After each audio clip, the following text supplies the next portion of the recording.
수협에 나오신 성도님들을 주님의 이름으로 다시 한번 환영합니다. 저는 이제 7월 말까지 진행되는 성경 통독 가운데 우리가 조금 더 많은 은혜를 누리고 그리고 성령의 은혜를 통해서 성경을 더 깊이 깨달아서 삶에서 점점 더 깊이 주님을 신뢰하는 그런 일들이 일어나기를 바라는 마음으로 말씀을 준비하고 있습니다. 그래서 오늘도 6월 17일 오늘 여러분들이 읽을 성경 부분인 예레미야 51장부터 예레미야애가 5장의 성경 통독 부분 중에 일부분을 가져와서 말씀을 전하려고 합니다. 오늘 우리가 읽은 말씀은 예레미야서의 마지막 부분이죠. 이 마지막 중에 일부분은 하나님께서 예레미야의 이제 만국의 스토리는 다 끝나고 그 전에 하나님께서 예레미야를 통하여서 열방을 향한 심판 예언을 하신 것들이 쭉 기록되어 있습니다. 그중 오늘 우리가 접한 심판받을 국가 그 대상은 바벨론이죠. 하나님은 오늘 본문에서 바벨론을 향한 심판의 말씀을 전하십니다. 저는 이 말씀을 이제 묵상하면서 크게 이제 눈에 띄는 부분들이 있어서 이것이 하나님께서 저와 여러분들에게 행하고자 하시는 그 메시지라는 이제 소망을 가지고 말씀을 나눠보고자 합니다. 제가 말씀을 읽고 크게 느낀 하나의 부분은 인내입니다. 인내. 우리가 하나님의 말씀이 다 땅에 떨어지지 아니하고 이루어진다는 사실을 믿으시죠?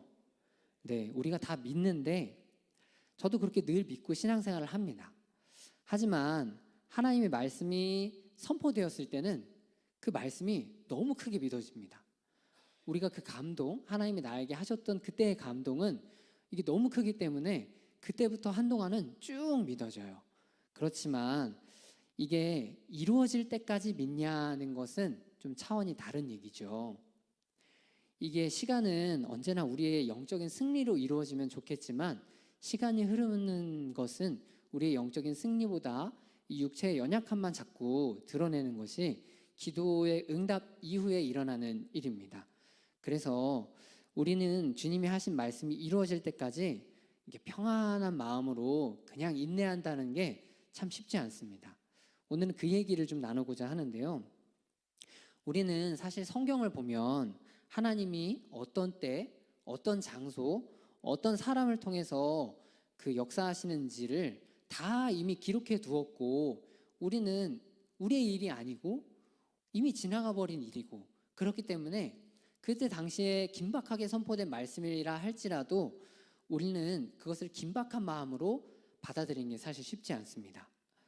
그렇기 때문에 말씀을 우리가 성령의 조명을 통해서 믿음으로 바라보지 못한다면 당시 이 말씀을 받았을 때 믿음의 선진들 그들이 얼마나 믿음을 크게 받았는지 혹은 반대로 두려워하고 불안했는지 이게 공감이 안 됩니다.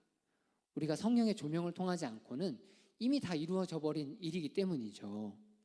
이게 나의 삶, 나의 믿음과 관련된 이야기라면 너무 깊이 감동되어서 믿어지겠지만 철저하게 남의 이야기로 여겨지기 때문에 우리는 오늘도 성령님이 주시는 감동을 허락해야지만 이 말씀이 우리의 삶에서도 인내와 연결될 수 있겠구나 하면서 받아들일 수 있겠습니다.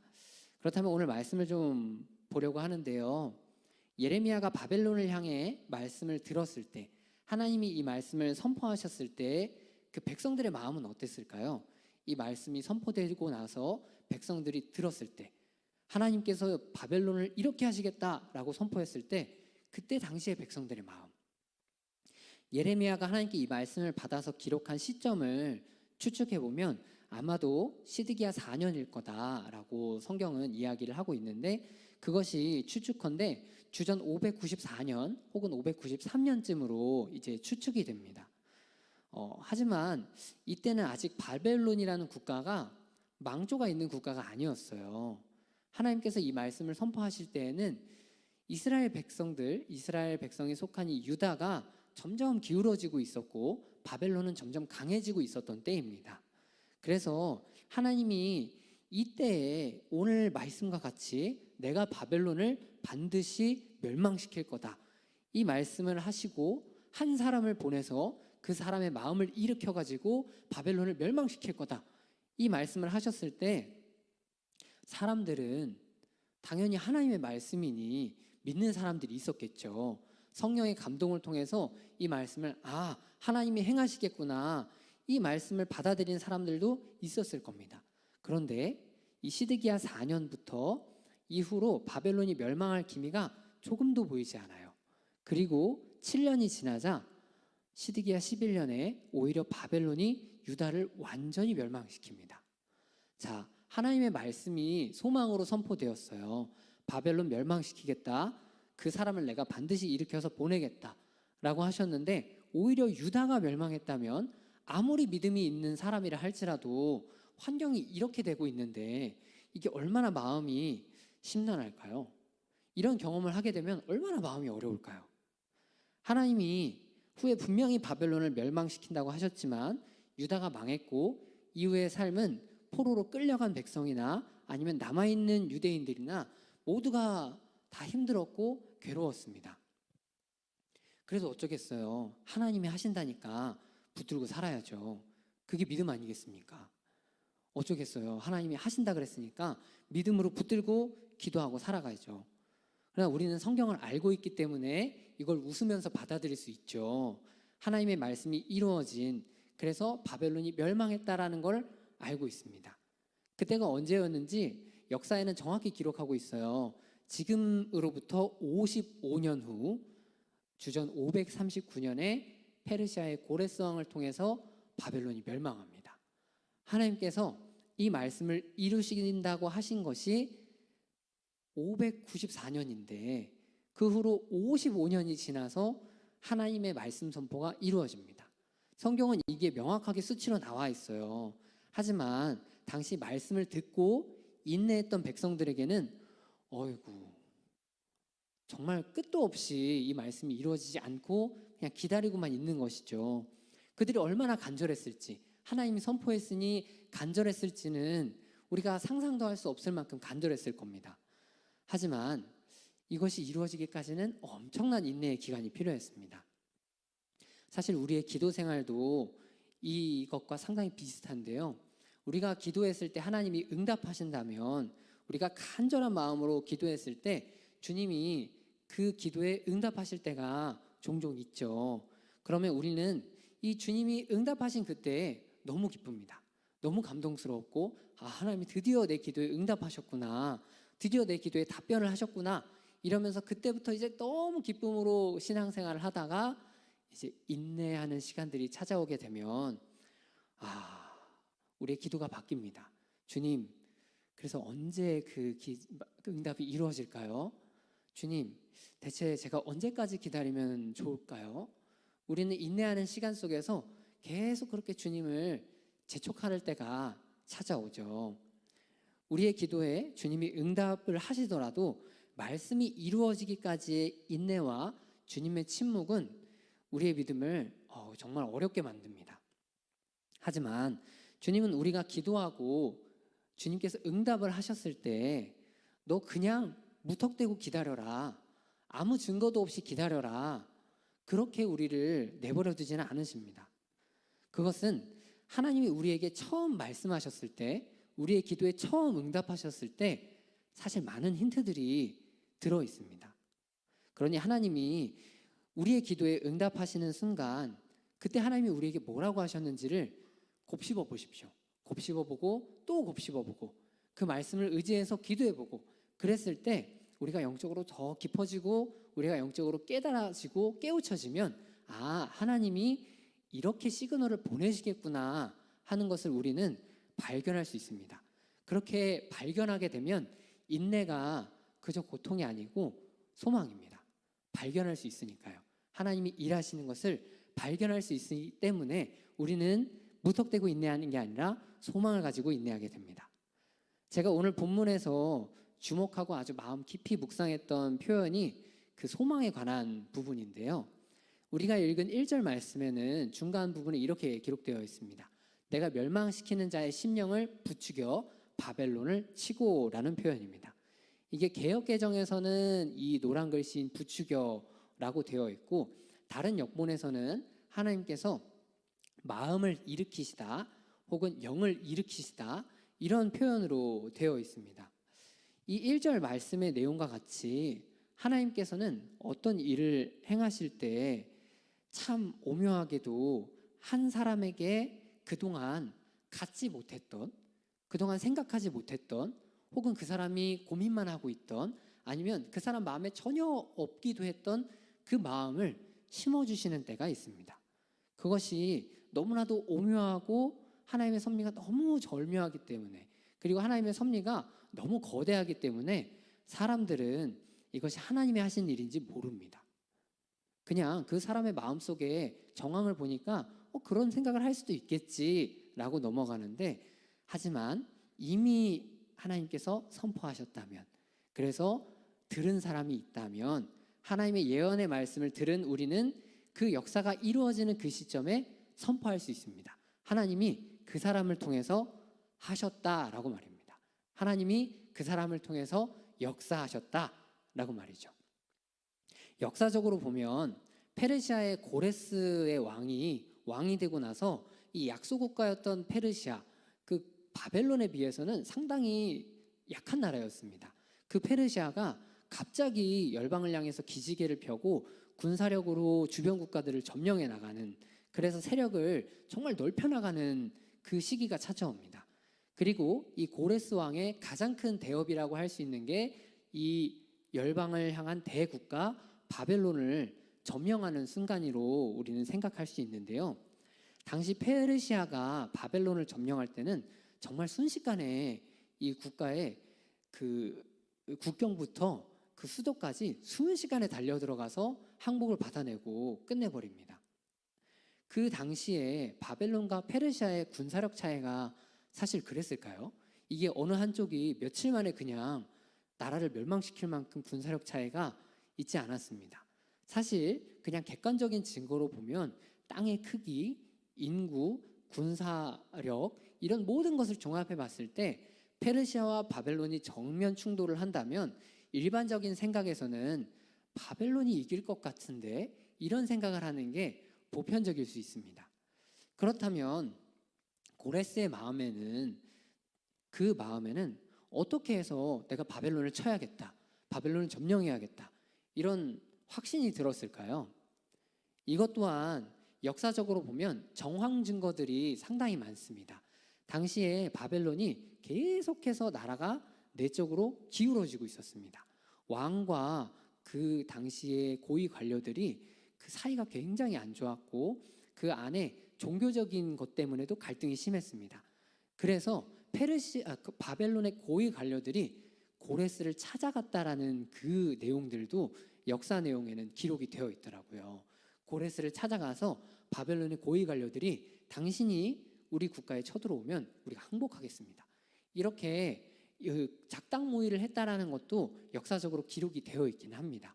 그렇다 치더라도 바벨론은 이러한 일들 때문에 함부로 그냥 쳐들어가서 내가 물리쳐야지, 이렇게 그냥 간단하게 마음 먹을 수 있는 게 아닙니다.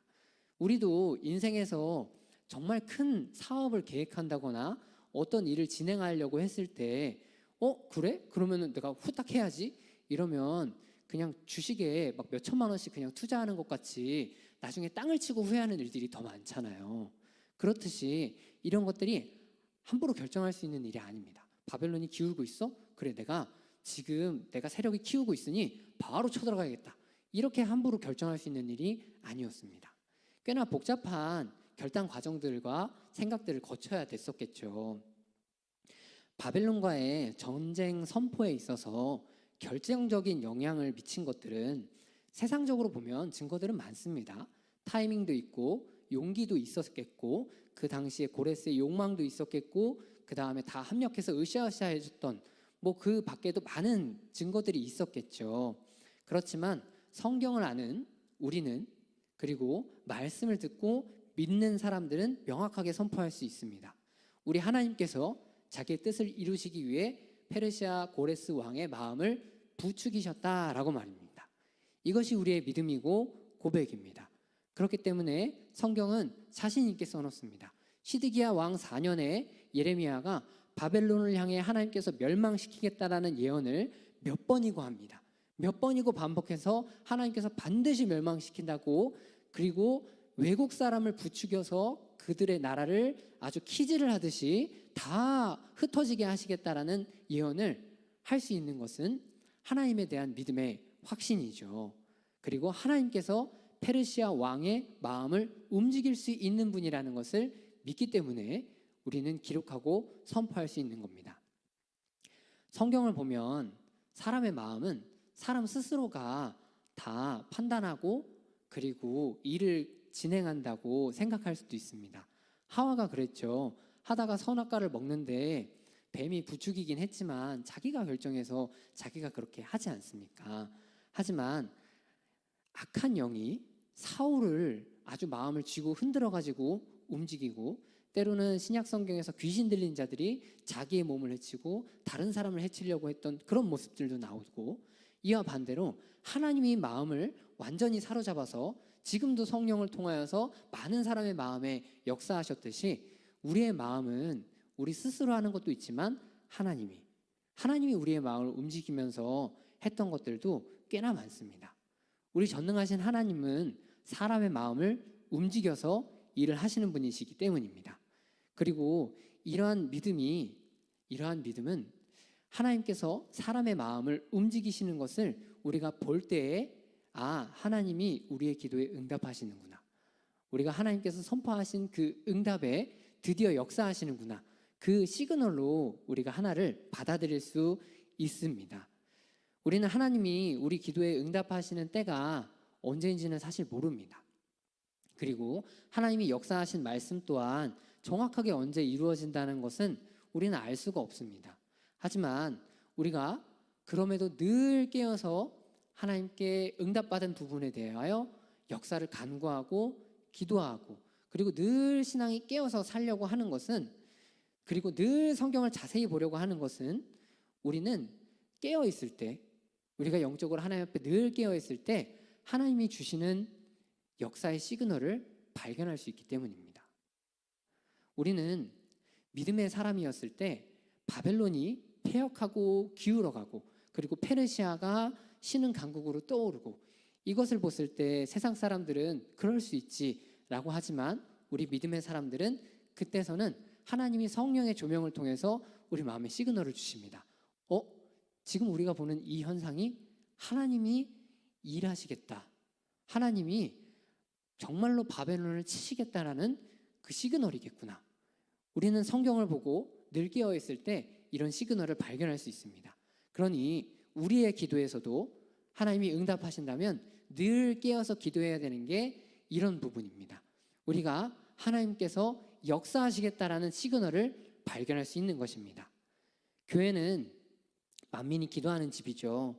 우리 교회도 그렇습니다. 늘 깨어서 기도하는 거룩한 성전이죠. 그리스도인이 늘 깨어서 주님을 바라보는 곳이 우리 여명교회입니다.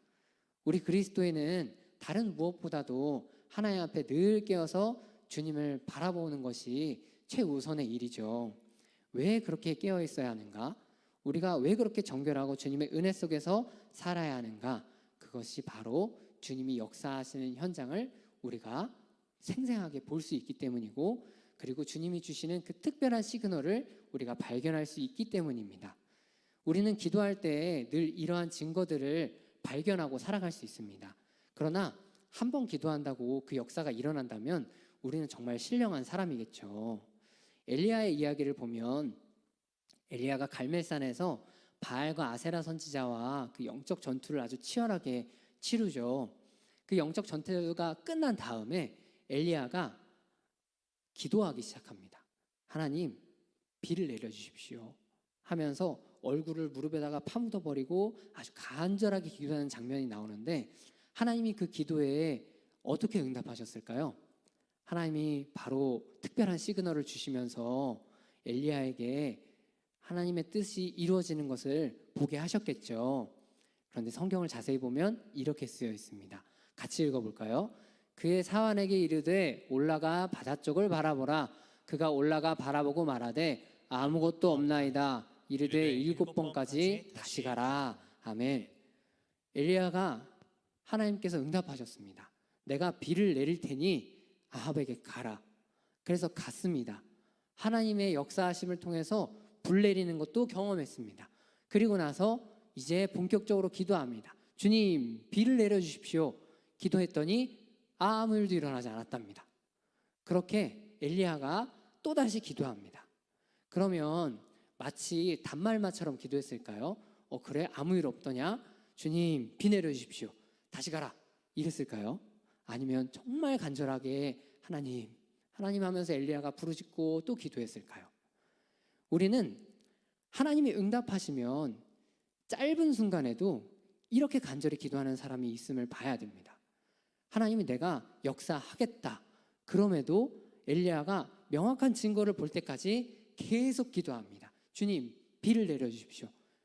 주님, 명확한 신호를 저에게 허락하여 주시옵소서. 그 짧은 순간에도 엘리야는 7번이나 주님께 기도했답니다. 우리도 기도가 그렇습니다. 주님이 우리의 간절한 간구에 응답을 하십니다. 그럼 인내해야겠죠. 그 인내의 시간에 우리는 계속해서 간절하게 기도할 것입니다. 언제까지 기도할까요? 주님이 시그널을 주시는 그 순간까지 기도해야 됩니다. 엘리야에게는 주님이 구름을 보여주셨습니다. 7번째 사환이 가니까 구름을 보여주시고 엘리야는 이제 됐다 하면서 일어나서 아합에게로 갑니다. 우리의 기도가 그렇습니다. 그리고 지금 이스라엘 사람들의 기도가 그렇습니다. 물론 인내가 너무나도 길었습니다. 그렇지만 끝까지 포기하지 않고 주님께서 반드시 바벨론을 어떤 외국인의 마음에 부추기심을 허락하여서 그의 마음을 통하여 주님께서 일하시겠다. 주님께서 반드시 그렇게 얘기하셨으니 이루어 주시옵소서. 이스라엘 백성들 얼마나 오래 기도했을까요? 얼마나 간절히 기도했을까요? 그리고 주님께서 페르시아 고레스 왕의 마음을 움직이는 것을 봤을 때 얼마나 감격하면서 드디어 하나님께서 일하시겠구나 하면서 소망을 가지고 고레스 왕이 움직이는 것을 보았을까요? 우리는 때로는 오늘 말씀처럼 주님이 어떤 사람의 마음을 움직이시는 것으로 증거를 보기도 합니다. 이것이 우리의 기도에 하나님께서 역사하시겠다라고 하는 하나의 시그널입니다. 모든 기도의 시그널이 이렇지는 않습니다. 오늘은 이 연약한 종이 그저 하나님께서 주시는 하나의 시그널을 그냥 공유하고 싶어서 이렇게 말씀을 준비했습니다. 하나님께서는 여러분의 기도에 정말 역사하신다면 명확한 시그널을 삶 속에서 주십니다. 우리가 깨어있다면 그것을 발견할 수 있고 오늘 하나의 시그널을 보건대 하나님께서 어떤 사람의 마음을 부추기겠다. 그래서 그가 확신을 가지고 움직이게 하겠다라는 시그널을 주신다는 걸 나누었습니다. 우리가 기도에 응답받는 것이 그 인내의 시간이 하나님의 역사의 시간을 바라보는 것이 결코 헛되지가 않습니다. 하나님께서 그 시그널을 주신다면 우리는 그때부터 인내로 인한 고통보다 이제 하나님이 하시겠다라는 그 소망이 마음속에서 커져야 됩니다. 우리가 그 시그널을 발견하지 못한다면 계속해서 기도가 고통스럽고 힘듭니다. 그러니 여러분들이 끝까지 인내하시면서 기도하시면서 하나님께서 주시는 그 시그널을 여러분의 기도 속에서 발견하시길 바랍니다.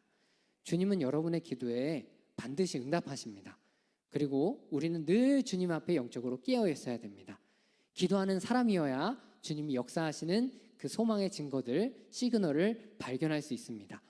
세상 사람들은 바벨론이 점점 타락하고 나라가 기울어지니까 당연히 신흥 세력인 페르시아가 바벨론을 멸망시키겠구나 이런 시그널을 정황 증거들을 보고 판단을 합니다. 우리 그리스도인도 하나님이 아무런 시그널 주지 않으시고 하나님이 선포하지 않으셨다면 그렇게 판단하면 됩니다. 하지만 어떤 현상이 일어날 때 우리가 늘 깨어 있다면 때로는 보입니다. 저 사람이 행동하는 근거가 세상적인 게 아니구나. 하나님이구나. 이것을 발견할 수 있기를 바랍니다. 우리 주님께서 우리 기도의 응답에 사람을 붙여주시는 시그널도 있으심을 믿으시기를 바랍니다. 물론 모든 기도가 그렇게 이루어지진 않지만 주님께서는 때로는 우리에게 사람을 보내시고자 하실 때 그 사람의 마음을 감동시키십니다. 요즘 월드컵 기간이죠. 제가 이 말씀을 생각하면서 갑자기 월드컵이 떠오르더라고요. 경기에 들어가기 전에 감독이랑 선수가 인터뷰를 합니다. 오늘 어떤 각오로 임하시겠습니까? 하고 인터뷰를 하고 경기가 끝나면 또 인터뷰를 합니다. 오늘 경기 어떠셨나요? 이러는데 가끔 골 넣은 선수들이 이런 이야기를 합니다. 오늘 왠지 경기를 준비하는데 제가 한 골 넣을 것 같더라고요. 골을 넣고 나서 그 얘기를 하면 기운이 좋으시네요 라고 세상 사람들은 그렇게 이해할 수 있겠죠.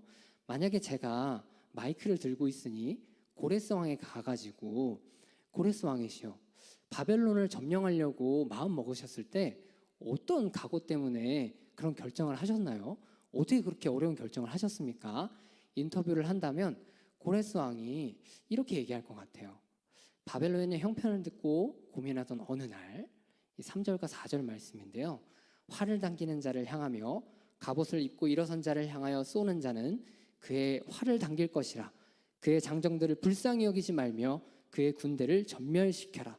무리가 갈대아 사람의 땅에서 죽임을 당하여 엎드러질 것이요 관통상을 당한 자가 거리에 있으리라 라는 생각이 마음속에서 강하게 떠오르더군요 라고 고백할 것 같습니다. 이 3절에서 4절 말씀은 하나님께서 그 사람의 마음에 부추길 때 그 다음에 어떻게 하라고 명령까지 주신다는 말씀입니다. 이 3절 4절 말씀은 하나님께서 고레스가 마음을 일으켜서 내가 바벨론을 쳐야지 했을 때 바벨론에 어떤 일이 생길지를 고레스에게 명령으로 보여주시는 그 시그널입니다. 고레스는 이러한 생각을 가지고 얘기를 했을 때 세상 사람들은 그 마음에 어떤 특별한 영감이 떠오르셨던 거군요. 이렇게 말할 것이고 우리는 그때서는 당당하게 선포하실 겁니다. 하나님이 일하셨다. 하나님이 역사하셨다. 하나님이 사람의 마음을 움직이셨다. 우리는 그렇게 놀라운 주님의 역사를 경험하게 될 것입니다. 그 놀라운 역사의 중심에 저와 여러분이 있기를 간절히 소망합니다. 그러려면 우리 늘 기도하고 깨어 있어야 됩니다. 저와 여러분이 늘 주님 앞에 깨어 기도하는 자가 되어서 그리고 우리 여명교회가 이 세대의 중심에 서서 기도로 깨어 있는 교회가 되어서 주님이 일하시기 위해 어떤 사람을 깨우신다 이것을 선포할 수 있는 교회가 되기를 주님의 이름으로 간절히 축복합니다.